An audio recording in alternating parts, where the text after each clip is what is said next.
From Transport Topics in Washington, D.C., this is RoadSigns.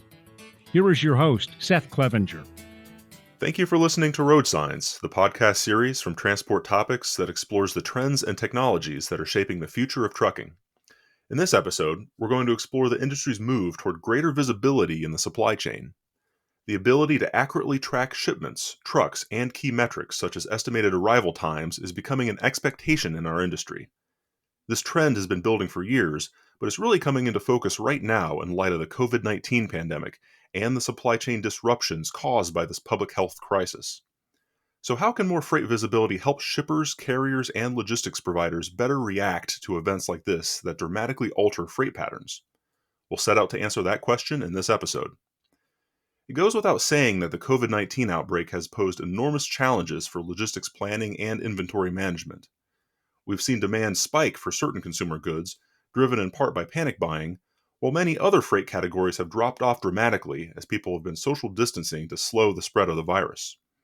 To manage this volatility, transportation companies need to know as much as possible about the status of shipments and the potential for delays. Also during this episode, we're going to explore another aspect of visibility in the transportation industry, the availability of equipment. Later in the program, we'll play an interview from TMC's annual meeting in February with Francis Roy, Vice President of VHub, a digital trailer sharing platform. But first, I'm excited to bring in Glenn Kepke, Vice President of Network Enablement at FourKites, a supplier of freight visibility technology. Thanks for joining us, Glenn. Thank you for having me. So freight visibility is really becoming a requirement rather than a luxury in the transportation industry, and that really seems truer than ever during this ongoing COVID-19 pandemic. Shippers and trucking and logistics companies really need to have a good handle on their shipments to stay on top of the volatile freight demand and supply chain disruptions that we've seen. And given what we're seeing now, what types of information are really the most important for shippers and transportation companies to really see as they respond to disruptive events like this? So there's a few different types of information that we're seeing that are critical for supply chain operators and those in the ecosystem right now during the crisis. And I would say that these are common, even pre-crisis or post-crisis, but the magnitude of which these are being highlighted has reached the CSCO level, so Chief Supply Chain Officer level. And first is really factual information, right? It sounds silly, but I think in the world of supply chain, there's oftentimes information that's either latent or not correct. And so first is what's critical is factual information. So knowing where your goods are, knowing where the truck is, knowing what's critical is really important to thrive during a pandemic when resources are stretched thin, volumes through the roof, and priorities are changing every single day. So that factual information really sets companies apart to take quick decision and get to resolution right away.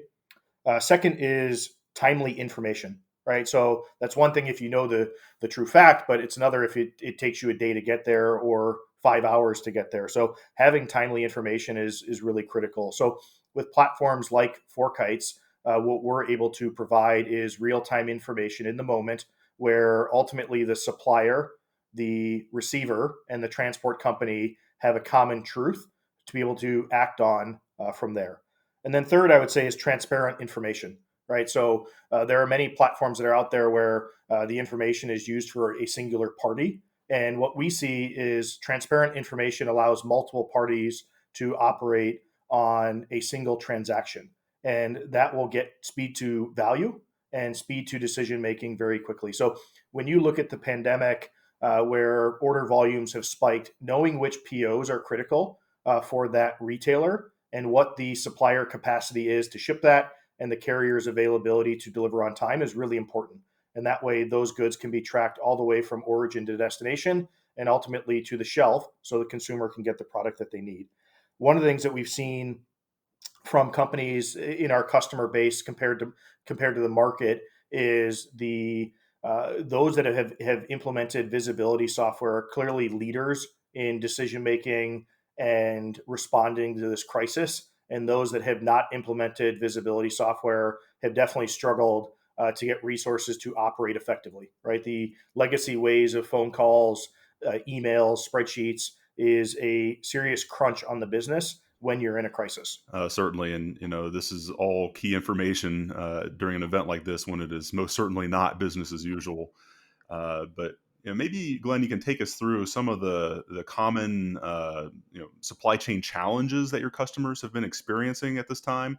What are some examples of the types of difficulties and disruption that they've encountered during this crisis? Yeah, so there's really four main kind of challenges we've seen, not just with our customers, but in the overall supply chain community, right? So these are companies that we have talked to as prospects, or just ones that are looking for thought leadership. And those four main areas are volume. Second is just operational teams being stretched thin. Third is just what's the priority and which projects take precedent.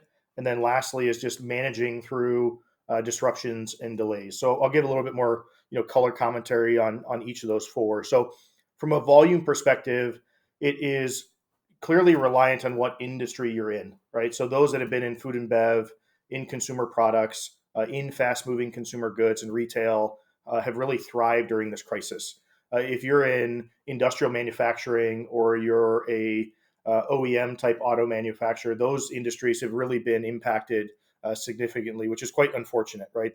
They help move the global supply chain. So volume both up and down, right, causes kinks in the supply chain. So volume up, all of a sudden my warehouse, which used to ship 100 orders per day, now ships 200, right? So it puts pressure on my workforce. It puts pressure on my dock check-in, my dock availability, my turn time, all those types of factors. If your volumes reduce significantly, what do I do with my workforce, right? How do I keep the lights on in my business? What if I'm not sourcing product from China anymore? How do I keep my business moving from a local source supplier? So that volume uncertainty has really caused significant challenges across the board. And those that at least have transparency to where their volume is, what's important, are at least able to make very quick, agile decisions in a time of uncertainty. Second is teams being stretched thin, right? So you look at workforces for legacy companies that historically have been in offices, right? So in four walls, they've got cubicle farms and the like, and we're used to everyone being in one place. And all of a sudden, within a matter of 4 weeks' time, every company has more or less had to move to a work remote type policy. And so, with team being stretched thin, if you are operating off spreadsheets and emails and phone calls, it is really hard when you decentralize your team very quickly, right? So those that have had a common platform have really shined in this light. So some of the feedback we've received from our customer base is, hey, this is awesome. The fact that we've had one common platform, we have one process. If moving from a central office to work from home, there was zero impact on our team. We appreciate your business. We've also seen a number of customers accelerate their implementation to get to that place, right? So those that were in the middle of our implementation cycle have accelerated to get to a point where their resources can leverage a common platform. Third is, projects and initiatives are put on hold, right? So one of the things we're seeing is you had that initial crunch from COVID-19 and how companies responded. Now what we're seeing is, maybe the extended companies are looking at furloughs, workforce reduction, project initiative changes. And so these stall out transformation in supply chain and logistics, right? And so one of the things that we've seen as a common theme across our customer base and prospects is how do we actually accelerate our deployment of FourKites, or how do we make sure that we continue our compliance routines with our solution? So, the one thing that has shined a light on is visibility is crucial, whether it's pre-crisis, during a crisis, or after. But visibility is table stakes now for the industry. And then lastly, the fourth challenge that has really hindered the supply chain is just overall delays at loading locations, unloading, cross-border, and ports. So one of the things that we've done, with our focus on broader community and the connected supply chain, is we've launched a live border crossing and port congestion tracking site. So for the listeners that are listening to the podcast, if you go to live.fourkites.com, you'll be able to see in real time what the information is at specific ports and cross-border locations around the world. As you mentioned, FourKites has been tracking some interesting data on some of these supply chain delays caused by the outbreak. What are some of the key findings, generally speaking, that you've seen? So back to my, industry kind of point and vertical. So food and bev and CPG and retail has been, the volume has been through the roof, right? So what we saw is volume increased anywhere from 20% to 50% from February through the early April. So volumes have come down a bit, but when you had this mass panic buying at the stores, we saw everything in the news about toilet paper, right? But at the same time, people aren't just buying toilet paper, they're also buying soup, they're buying dairy products and other consumer goods. And so volume went through the roof, right? So safety stock was depleted, and all of a sudden, we had to quickly manufacture and ship new product out. So the significant volume impact caused a lot of dwell time in those specific verticals. So we saw dwell time increase about 24% from February to March. And the reason being is that all of a sudden, if I ship 100 loads per day and now I have to ship 200, that has a massive impact on my workforce at my warehouse trying to load twice as many trucks in the same 24 hours per day. Second is we saw quite a few turnaways. So the driver would arrive at the destination and then they would be asked to leave and then come back. So we saw about a 35% increase month over month from February to March with drivers being turned away. And the reason why we know that information is we're able to see when the truck enters a geofence for a location, when it exits, and when it returns, right? So it's one of the interesting insights we're able to provide the market is that drivers, they want to make one stop and get unloaded, right? Obviously in a crunch, they understand that these retailers and their DCs are trying to unload as quickly as possible. But what's happening is they're showing up at the destination, right? They've met their hours of service requirements, they delivered on time, but unfortunately they're being turned away. And so that does have an impact on driver satisfaction and management. So something that the market does need to consider during this time. We've also seen a number of transit time increases, right? So this is an interesting phenomenon where when you look at the highway system and the motorway system within US and Europe is that there's less cars on the road, right? So overall accidents are down, but also our transit time is faster. So one of the things we see within our machine learning algorithms as we predict ETA is that we've seen about an overall 2% decrease, in drive time. So that means trucks are getting to their destination faster because of the less traffic on the road. So, one of the bright spots of this crisis is, safety's improved and time to get to destination has also improved significantly. I also want to ask about this from a geographical perspective. What cities and regions of the country have really seen the most delays and disruptions? Yeah. So in general, I mean, the major markets, right? So from a data perspective, what we've seen is that New York City, San Francisco, New Orleans, and Detroit were the ones that had the biggest hit in terms of volume, and that volume correlated to dwell time. Obviously, major metropolitan areas like Chicago and LA and others are going to see volume increases, but the four that we saw the most significant increase were New York City, San Francisco, New Orleans, and Detroit. And so with New York, obviously the centerpiece of a lot of the COVID discussion in the media, right? So majorly dense population, a lot of high rises, a lot of panic buying going on, and they have more of a bodega style markets, less the superstores like you get in rural parts or normal metropolitan areas of the U.S. And so, from a New York standpoint, the metro area, we saw about a 68% increase in delays at their facilities in March relative to comparing January and February. And that was just simply, you look at from a consumer standpoint, most people buy in small quantities based on their average size of their home or their apartment.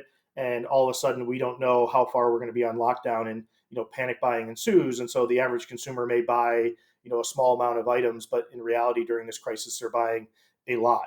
And so we saw that with the suppliers going into the retail operations, that dwell time increased significantly.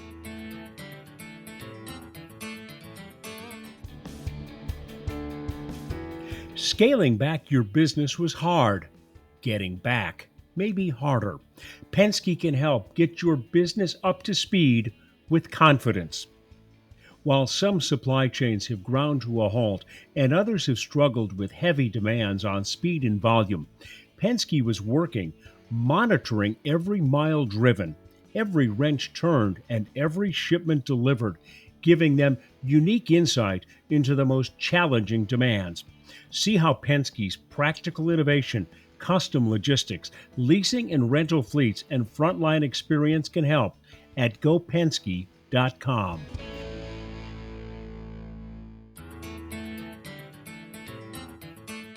And I think we're now at a point where we can at least begin to think about what the transportation industry might learn or change as a result of this crisis. What are your initial thoughts on that, Glenn? What types of changes and kind of takeaways and learnings on crisis management can we start to put together? Yeah, so I think, for supply chain operators at heart, one of the things I always say is that, anytime we're in like a team building game, typically those that are in supply chain rise to the top, right? So for better or for worse, we are conditioned to be extremely agile, right? Oftentimes, although we have a focus on fluidity and continuous improvement and perfection, a lot of supply chain professionals are really focused on problem solving, right? So when you look at the supply chain community and the talent that's in it, we're phenomenal problem solvers. However, there's really three areas that are clear learnings when you ask me from this crisis, and how do we apply that going forward? And first is that mobile workforces can work, right? So when you look at businesses that are thousands of people that all of a sudden had to shift from a office type setting to working remotely in a matter of days and weeks, the fact of the matter is it's working, right? So supply chains are still running, grocery stores and convenience stores still have product on the shelves, and things are still working, right? So this initial focus that supply chains are broken, the food supply chain is gonna run out of food, just isn't true, right? We're not seeing that at all. So first and foremost is that our mobile workforce can be extremely effective in a remote type of session. Second is to be remote, though, you really need standard operating platforms. So the need for visibility in collaboration software like Forkites is more evident now for companies that didn't necessarily have this as a key priority for the next 12 months. So we've seen a huge uptick in demand for our services because of this, and making sure that their workforce can keep their supply chain running is really important. And then lastly is collaboration, right? So when you look at the market, there's a lot of software packages that can tell you what's going on right now for a given company. What we see as differentiation and where the future is going to involve is how do I drive toward collaboration in a common platform between the manufacturer, the retailer, and the logistics provider, and maybe even the warehouse operator.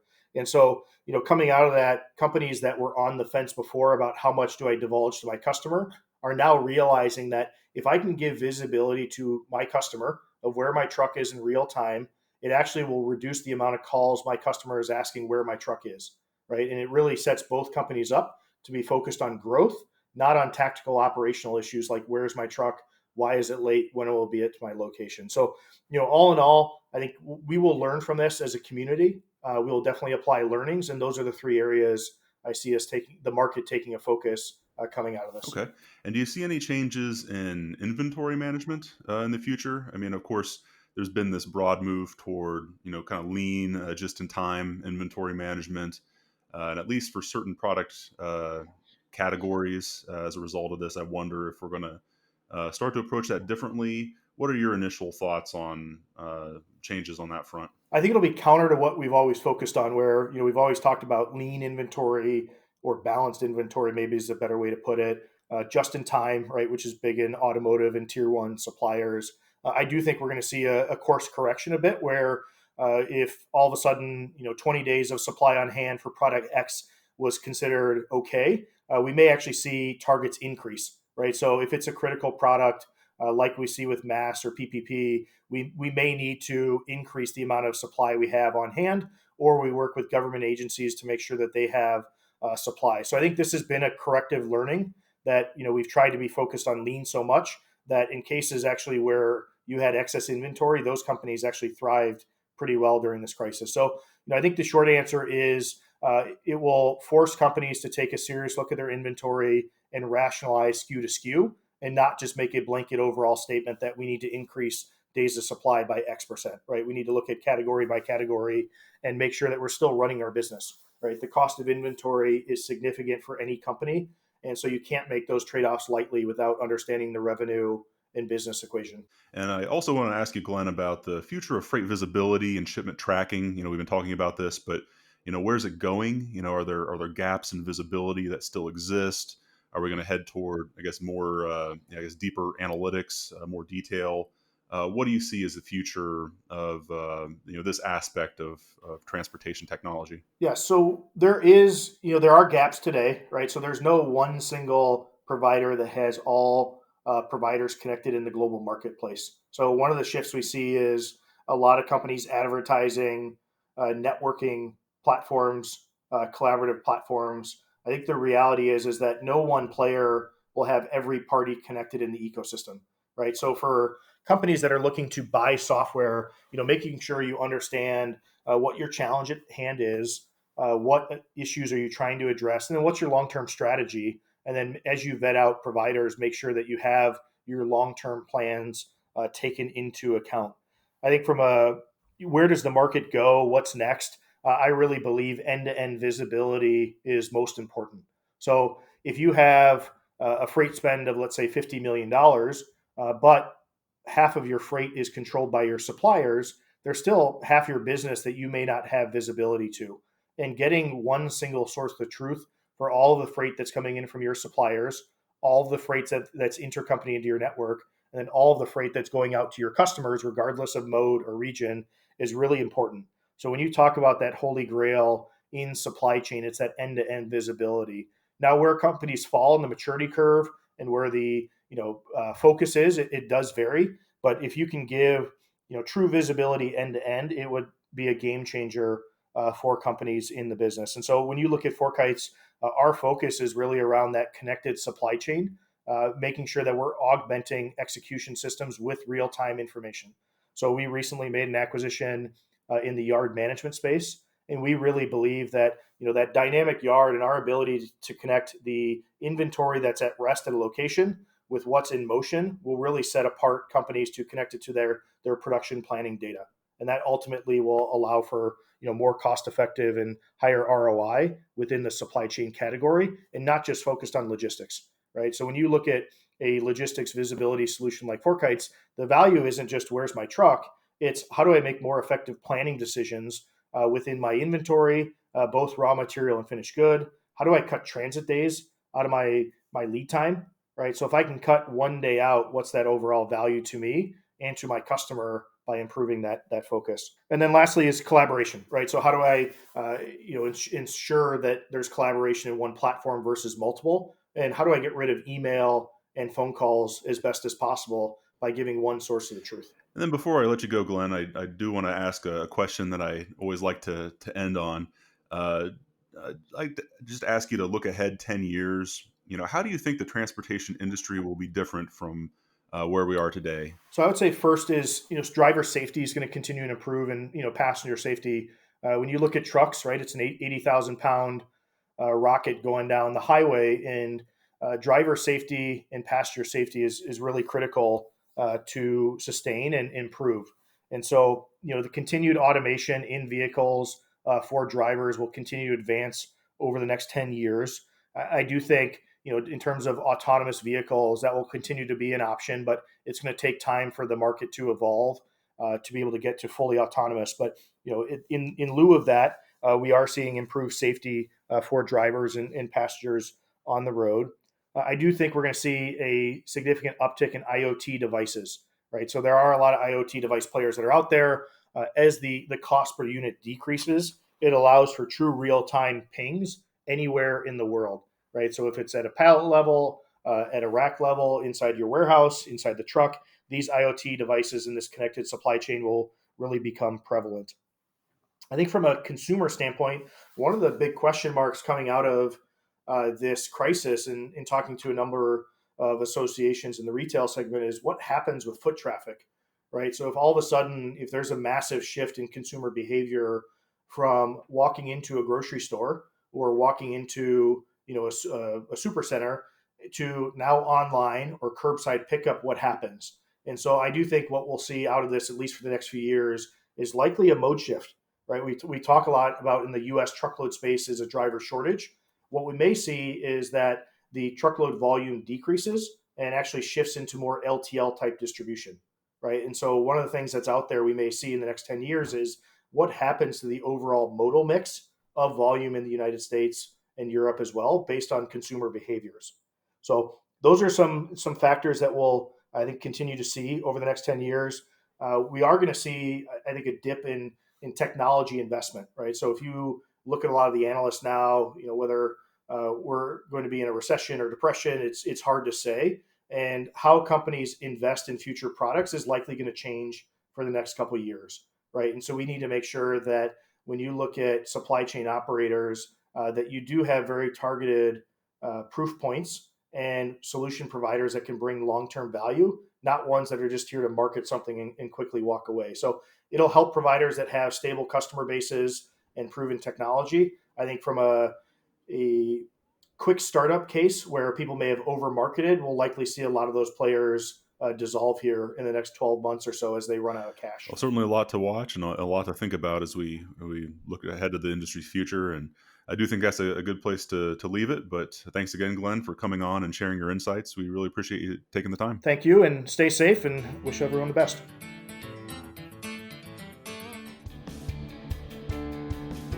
Scaling back your business was hard. Getting back may be harder. Penske can help get your business up to speed with confidence.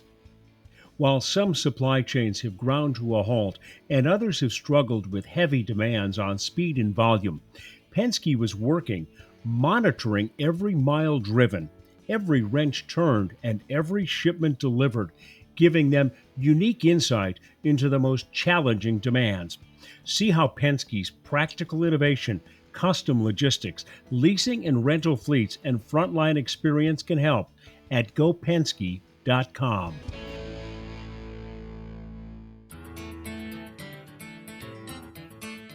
We're here in Atlanta at TMC's 2020 annual meeting, and I'm pleased to welcome Francis Roy, Vice President at VHub, a digital trailer sharing community. Thanks for joining us, Francis. Thank you very much, Seth. Thanks for having us. And I'd like to start by talking about trailer utilization. Trailers, of course, spend most of their time sitting idle, depreciating, and not making any money.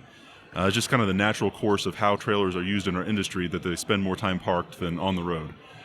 So any way that you can find to get more use out of your existing trailers is a big opportunity for fleets to improve efficiency and increase revenue. So let me ask you, just how much opportunity do you see out there to improve trailer utilization in the trucking industry? Well, I guess the starting point here is just the current situation of trailer utilization draws a pretty clear picture of that. First of all, there's up to 25% of the miles that our transport companies and carriers are driving on our road right now that are with completely empty trailers. We're thinking that up to 36% of the moving trailers that are not empty still have a lot of cargo space available in them.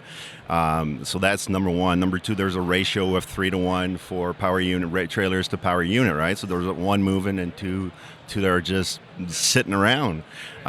So there is a huge opportunity. And if you look at repositioning of trailers, there's a lot of people that are moving those assets without creating any value. And in today's day and age, every time a truck hit the road, there's a big risk component. If a truck doesn't generate value, then it shouldn't be moving.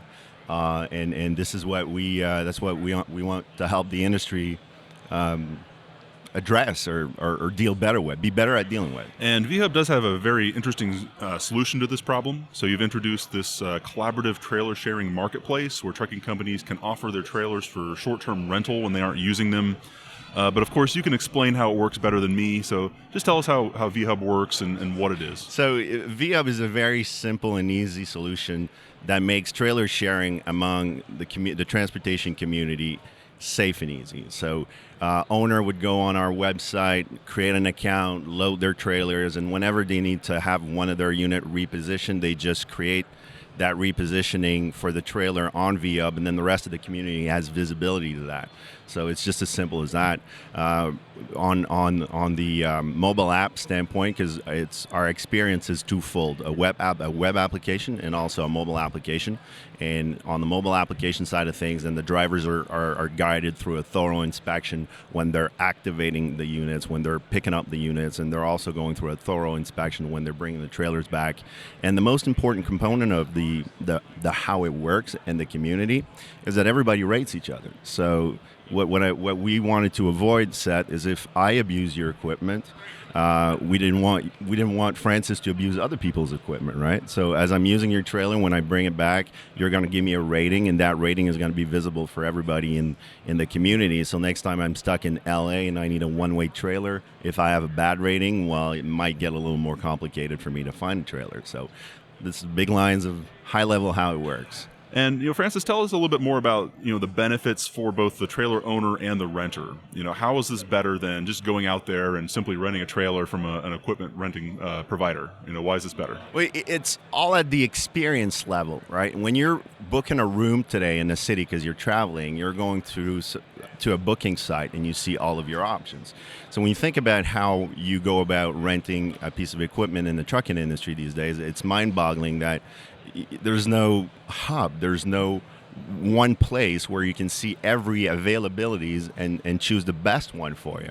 So it's at the experience level. That's what VHub wants to bring as value to the industry when they're looking to rent a trailer. But we're not working against the traditional trailer rental.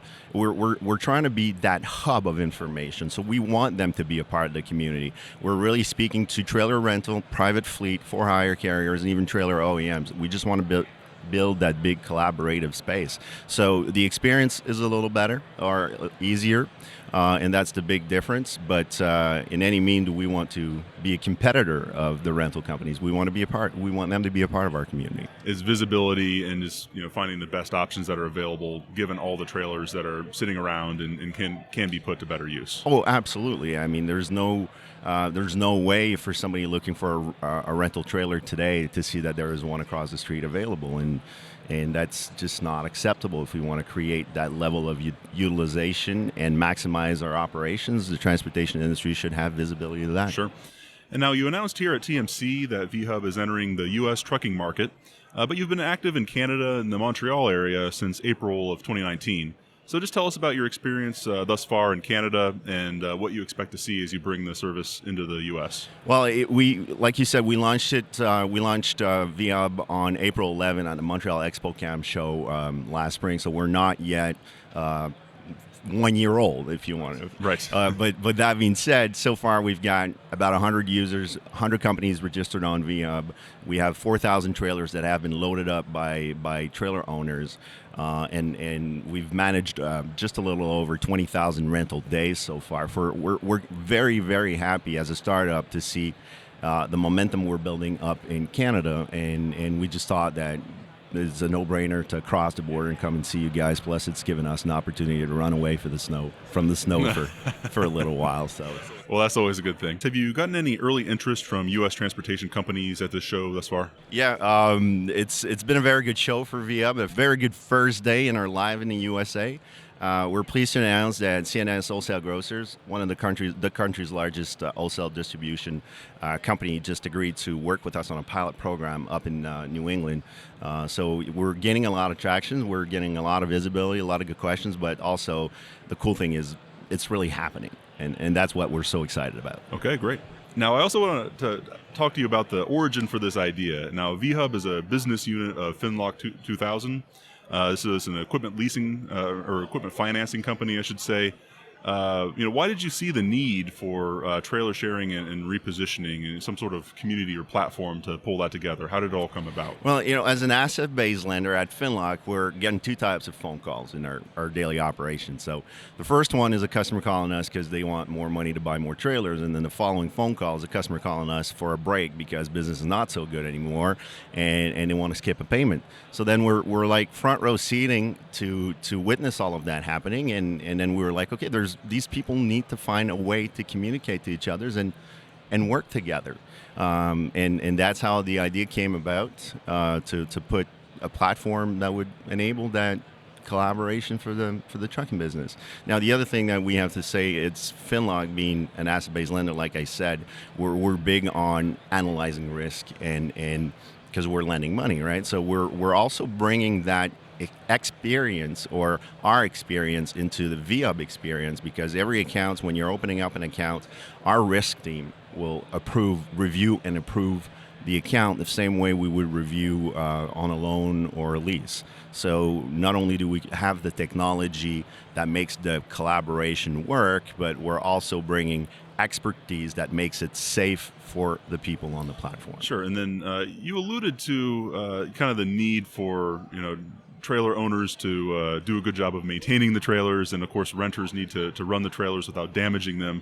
So there's definitely this trust factor involved, and you talked about that rating system to help make that work and establish that trust.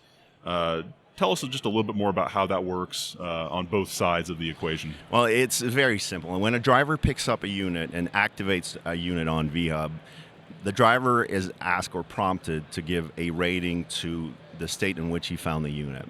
So that's the first point of data gathering. And then at the end of the process, when the driver returns the unit, he's also going to rate his experience with that unit. So that combining the two together, that gives the owner's rating. Now, once a reservation is closed out and the trailer is back, the owner is also asked by the platform to rate that renter. So we're just grabbing the information in a very, very simple and easy process, and then we're just doing simple mathematics to come up with total ratings. Sure. And then just a final question to leave you on. How much more can the use of technology improve asset utilization in the trucking industry? Just how much more can our industry improve, how we're making use of the equipment that's already on the road, and how do you see this evolving in the years ahead? Well, I see there's going to be a lot of changes coming. We hear more and more about the smart trailer, being able to know how much volume, how much weight is available in every unit, where the units are going. So I think the scheme of thing is going to change a lot the minute we're going to know that a trailer is leaving Atlanta going to New York City, and there's room for 2 skids and 2,000 pounds, and that can be communicated to the industry or to the community. I think there is going to be a lot of improvement happening from there, and which is going to benefit everybody. We got to keep in mind that when a truck moves, it's using a driver, it's a risk of accident, it's creating CO2 emissions, and we got to make sure that every time a truck moves, it's generating as much value as possible for everybody. Sure. Right? So, now we'll be watching as the industry continues to get smarter and find ways to use this equipment better and more efficiently as technology continues to expand. But this is a pretty good stopping point, so I think we'll wrap it up here. Thanks again, Francis, for sharing your insights. Thank you very much, Ed. Thanks for having us.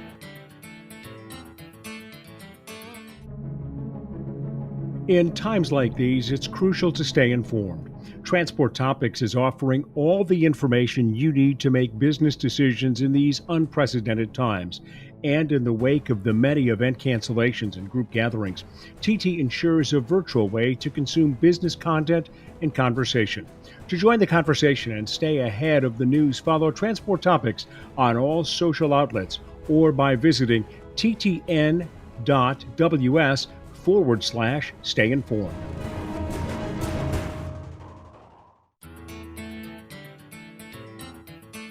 Before we close, let's take a moment to revisit our original question. How can more supply chain visibility help shippers, carriers, and logistics companies better respond to major disruptions in freight patterns? It's clear that information is one of the most powerful tools available to trucking and logistics providers during times of crisis like this. Knowing in advance which facilities are experiencing delays and having constant visibility into the location and status of freight can make all the difference in navigating this uncertainty. Meanwhile, better utilization of trucking equipment can improve efficiency at a time when many trucking companies are facing financial hardship. In the years ahead, fleets, shippers, and 3PLs will continue capturing more precise information about the movement of freight and equipment. Over time, supply chain visibility will be more than a useful management tool. It'll be a requirement to compete in many segments of the transportation industry. If you've enjoyed this episode of RoadSigns, please let others know. Rate and review us on Apple Podcasts and Spotify. If my questions have sparked questions of your own, share them with me and the RoadSigns team. You can email us at share@ttnews.com. We'll read them and respond daily. And of course, we'll be back in 2 weeks with a fresh episode of Road Signs. Until then, I'm Seth Clevenger. Thank you for listening.